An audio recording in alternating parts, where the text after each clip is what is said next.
जो निजानंद प्रदान करती है, जो अभय वरदान देती है एवं सभी हर का दर्शन कराने वाली हरियाणा सागर नमन करते हैं। सलेला मां नर्मदा के अथाह और अमृत जल में सदियों से समाधिस्थ कतारबद्ध खड़े ये घाट एक समृद्ध गौरवपूर्ण इतिहास की अमर कथा को कहते हुए आज भी प्रतीत होते हैं। इस धार्मिक एवं पुरातात्विक भगवान शिव की पावन नगरी एवं राजमाता देवी अहिल्याबाई होलकर की कर्मभूमि माहेश्वर में आप सभी का स्वागत है।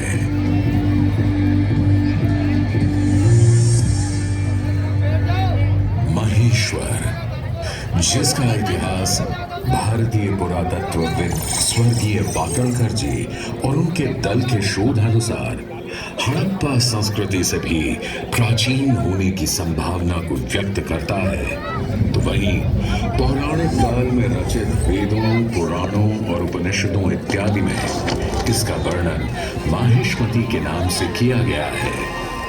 इस नगर का उल्लेख रामायण और महाभारत जैसे धार्मिक ग्रंथों में भी मिलता है।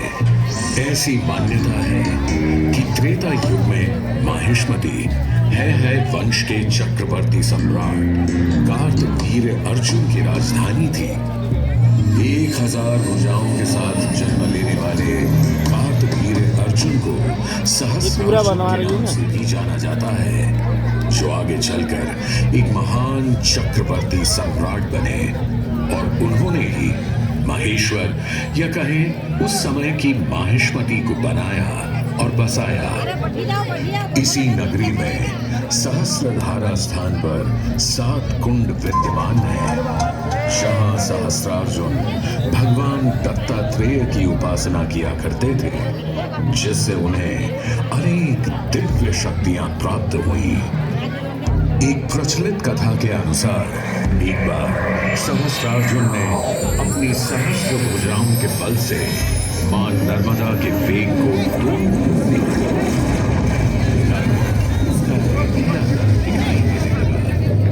तदोपरांत गगन में मार्ग खोजते अपने पुष्पक विमान में विराजित लंकाधिपति रावण ने जब यह रतीला दल देखा तो उन्हें अपने आराध्य भगवान शिव की प्रार्थना करने हेतु यह एक उपयुक्त स्थान लगा।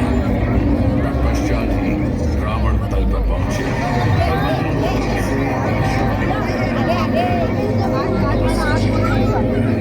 वहीं दूसरी ओर जब सहस्रार्जुन ने मां नर्मदा के वेग तो जल के तेज प्रवाह से रावण के साथ साथ उन द्वारा बनाया गया शिवलिंग बह गया। क्रोधित रावण ने इस दुस्साहस करने वाले सहस्रार्जुन का पता लगाया और कहा, हे अधर्मी, हे अज्ञानी, तुमने रावण की पूजा में विघ्न डालने का दुस्साहस किया है। तुम्हें इसका दंड अवश्य ही मिलेगा। तुम्हारे वध के पश्चात ही अब मेरा ये क्रोध शांत होगा। मैं महादेव का परम भक्त लंकाधिपति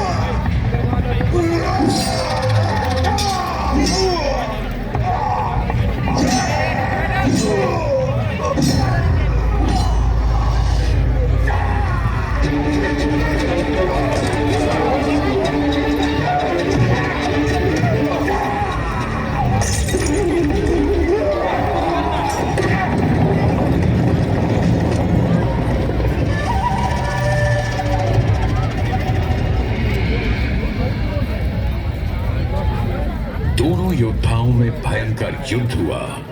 सहस्रार्जुन के बाहुबल के समक्ष रावण की सारी शक्तियां कमजोर पड़ गईं। अंततः युद्ध में सहस्रार्जुन विजयी हुए।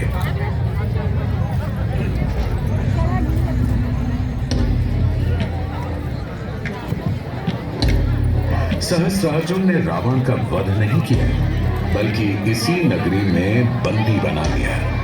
यह मान्यता है कि सहस्रार्जुन की पत्नियां रावण के 10 सर एवं एक हाथ पर दिया जलाया करती थी।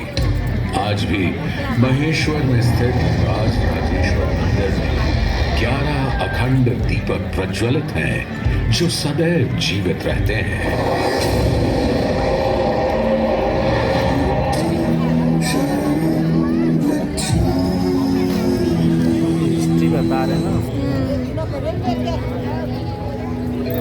एक नए युग का सूर्योदय हुआ।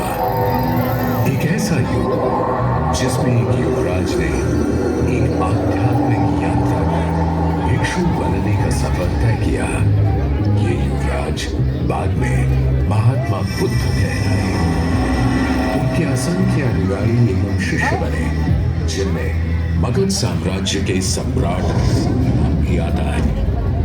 सम्राट अशोक के दादा चंद्रगुप्त मौर्य ने लगभग 4वीं शताब्दी ईसा पूर्व में अवंती को जीतकर उसे अपने साम्राज्य का हिस्सा बना लिया था।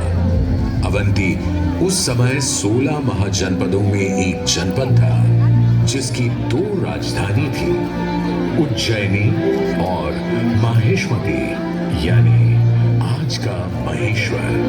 माना जाता है कि तभी से ये क्षेत्र प्रारंभिक बौद्ध धर्म और जैन धर्म का केंद्र बन गया। सम्राट अशोक ने धर्म के प्रचार प्रसार करने हेतु कई स्तूप और विहार बनवाए, जो बौद्ध धर्म की परंपरा का हिस्सा बने। इस समय से थोड़ा आगे चलकर का उल्लेख भी देखने को मिलता है।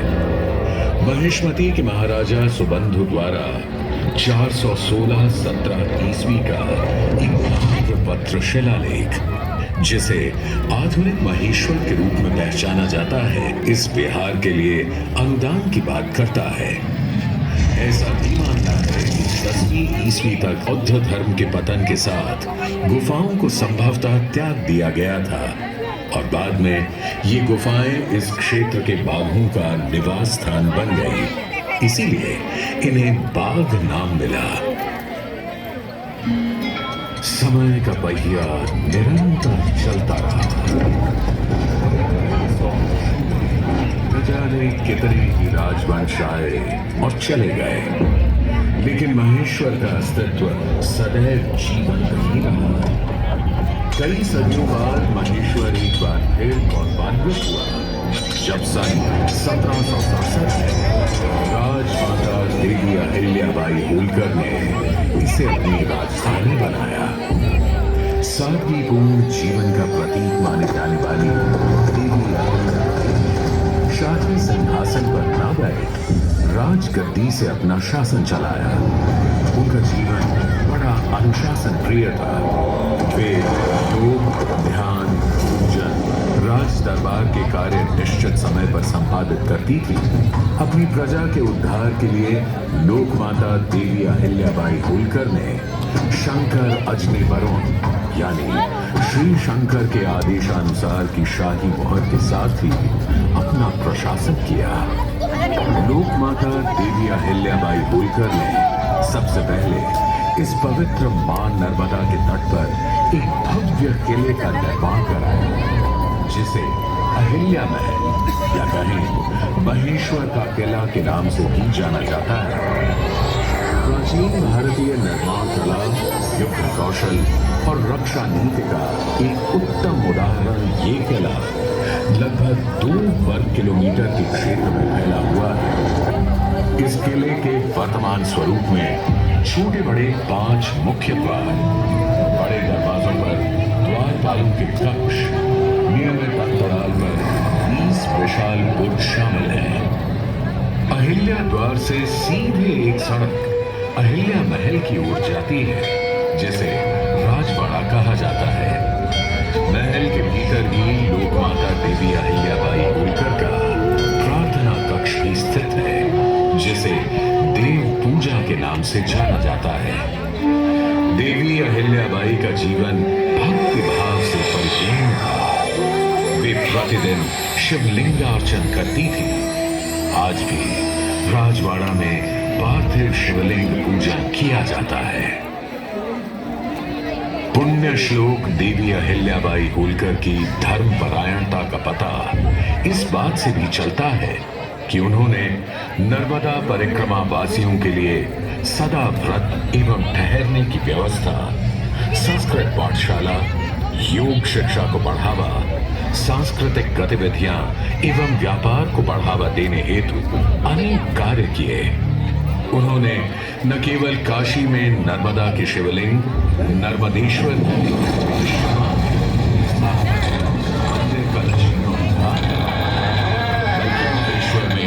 ठीक काशी जैसा ही विश्वनाथ मंदिर का निर्माण भी करवाया। इसी कड़ी में उन्होंने महेश्वर में स्थित जगन्नाथ जी के मंदिर के समक्ष पश्चिमाभिमुख विप्र वीर भगवान परशुराम के सुंदर विग्रह युक्त प्राचीन मंदिर का जीर्णोद्धार भी करवाया। ऐसी मान्यता है कि पौराणिक नगरी महेश्वर भगवान विष्णु के अवतार विप्रश्रेष्ठ भगवान परशुराम की तपोस्थली रही है और आज भी श्रद्धालुओं द्वारा उनकी पूजा अर्चना का क्रम नियमित रूप से चलता है।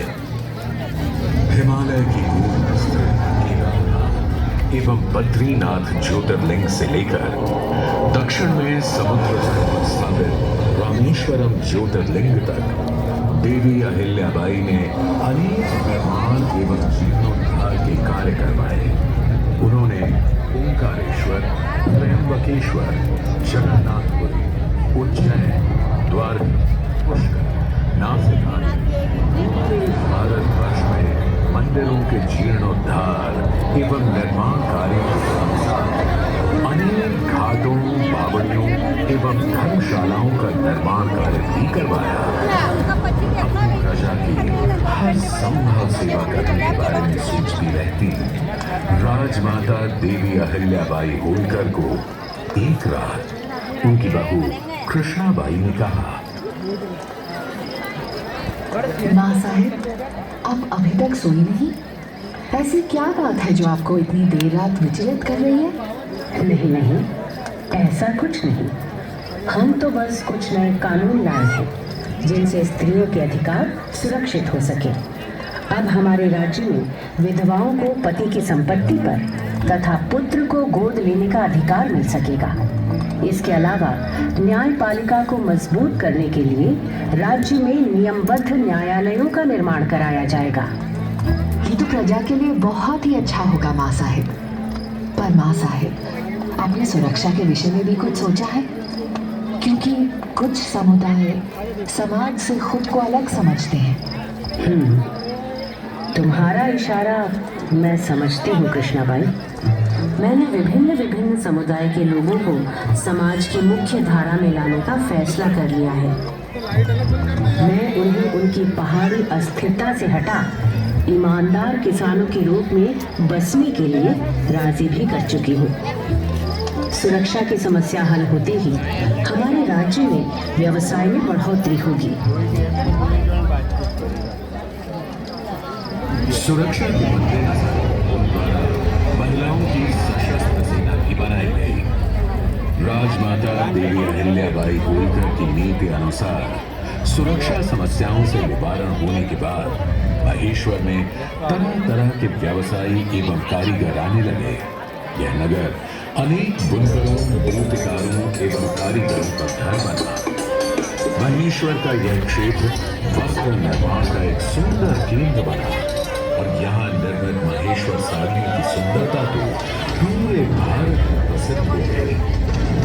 सरल श्वेत वस्त्र धारण करने वाली राजमाता देवी अहिल्याबाई होलकर की पहचान एक विनम्र एवं उदार शासक के रूप में थी, जिन्होंने लगभग 30 साल होलकर वंश का कार्यभार संभाला। परंतु 13 अगस्त सन 1795 को वे अपने राज्य एवं अपने प्राणों से भी प्रिय अपनी प्रजा को हमेशा हमेशा के लिए छोड़कर पंच तत्वों में विलीन हो गए। होलकर राज्य में दरबारी पंडित खुशहाली राम ने पुण्य श्लोक देवी अहिल्याबाई होलकर के गुरु का वर्णन करते हुए अहल्या कामधेनु नामक ग्रंथ भी लिखा, जो देवी अहिल्या कामधेनु के नाम से प्रसिद्ध है। राजमाता देवी अहिल्याबाई होलकर के कुशल नेतृत्व एवं सैन्य प्रतिभा ने आने वाली पीढ़ियों को प्रेरित किया। 19वीं शताब्दी के शुरुआती दौर में होलकर राजवंश से ही महाराजा यशवंतराव होलकर ने ब्रितानी हुकूमत के खिलाफ जंग छेड़ दी। उन्होंने भारतवर्ष के सत्ताधारी राजाओं को एकजुट कर अंग्रेजों को भारतीय सरजमीन से खदेड़ना शुरू कर दिया।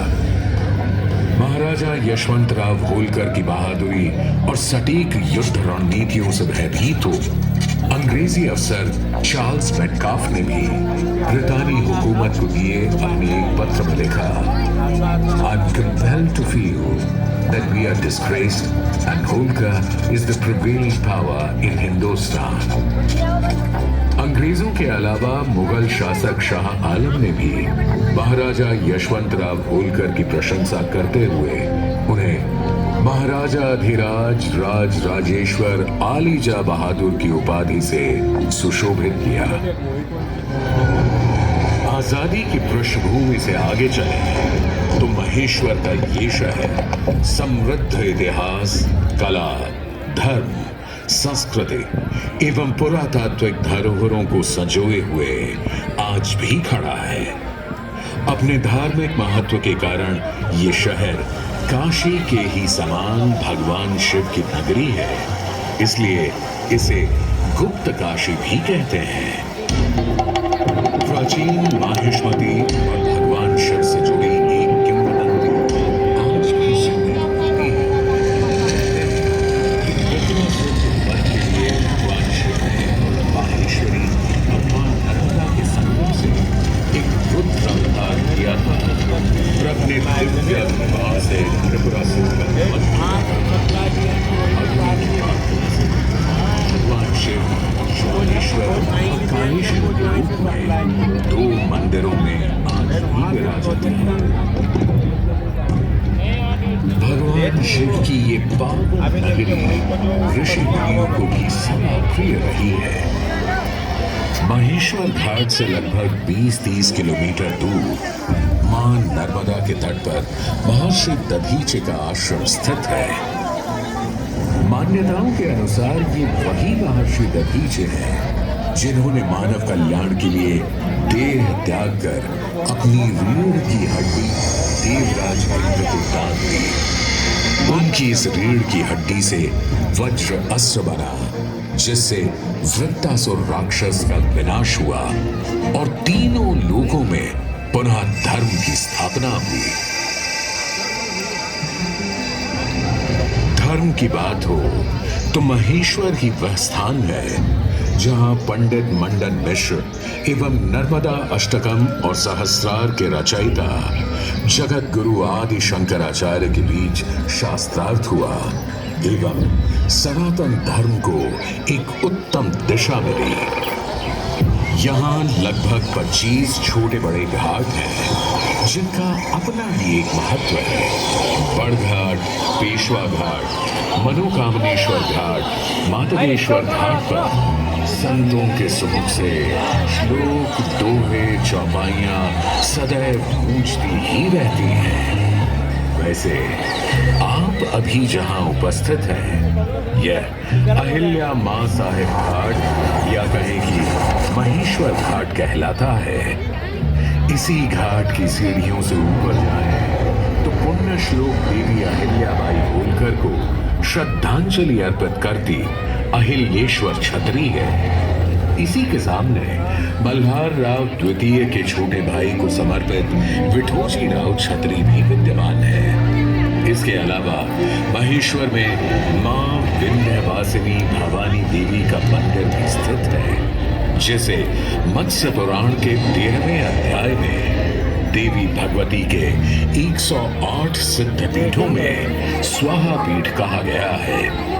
इसके अलावा यहाँ 100 से भी अधिक मंदिर विद्यमान है, जो महेश्वर की समृद्ध संस्कृति का प्रमाण प्रस्तुत करते हैं। महेश्वर तीर्थ यात्रियों और पर्यटकों दोनों को अपनी ओर आकर्षित करता है। उसकी एक वजह यहाँ मनाए जाने वाले तीज त्योहार उत्सव पर्व हैं, जिनमें शिवरात्रि स्नान, 3 दिवसीय निमाड़ उत्सव, लोक पर्व गणगौर, नर्मदा जयंती आदि बड़ी धूमधाम से मनाए जाते हैं। श्रावण माह के अंतिम सोमवार यहाँ नगर में भगवान काशी विश्वनाथ की शाही सवारी निकलती है, जिससे कि पूरा महेश्वर भगवान शिव के रंग में रंग जाता है। अब अगर कोई महेश्वर आए और माहेश्वर की साड़ियां ना ले जाए, तो ऐसा होना थोड़ा मुश्किल ही है। माहेश्वरी साड़ियों के निर्माण की वर्तमान व्यवस्था भी अहिल्याबाई की दूरदर्शिता का ही परिणाम है। लेकिन कुछ दशक पहले कम आय के कारण कारीगर इस कला को छोड़कर अन्य रोजगार अपनाने लगे थे। सन 1970 में हालात इतने खराब हो चुके थे कि यहाँ केवल 300 बुनकर ही रह गए। कुछ समय बाद लगभग सन 1978 में होलकर वंश के वंशज हिज हाइनेस महाराज कुमार शिवाजी राव होलकर और उनकी धर्मपत्नी शालिनी देवी होलकर ने इस कला को जीवित रखने हेतु एक नॉन प्रॉफिट सोसाइटी का निर्माण किया, जिसका नाम रेवा रखा गया। कर्नाटक, गुजरात, हैदराबाद और मालवा या कहें पूरे भारतवर्ष से कारीगरों को महेश्वर में सुविधाएं लेकर स्थापित किया गया। आज इस कला को संजोए हुए लगभग 3000 बुनकर सक्रिय हैं। यह सोसाइटी कारीगरों को उनके काम के लिए एक आउटलेट प्रदान करती है और माहेश्वरी साड़ी प्रेमियों के लिए इन खूबसूरत साड़ियों को खरीदने का एक माध्यम मुहैया कराती है। नर्मदा अर्थात ना मरने वाली, चट्टानों का सीना चीरकर अमरकंटक से खंबात की खाड़ी तक की लंबी यात्रा कर मां नर्मदा करोड़ों लोगों के जीवन यापन का आधार बनी। उनके जो रंग उत्पन्न हुआ, उसी कारण मां नर्मदा का नाम रेवा पड़ा। महेश्वर के घाट पर बैठकर मां रेवा की कल कल धारा से बात करते हुए आप ये जान सकते हैं कि अहिल्या जैसी रेवा और रेवा जैसी अहिल्या अनवरत संघर्ष झेलकर भी विश्व कल्याण के अपने उद्देश्य को कभी नहीं अपना आशीर्वाद सदैव बनाए रखनी है।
बल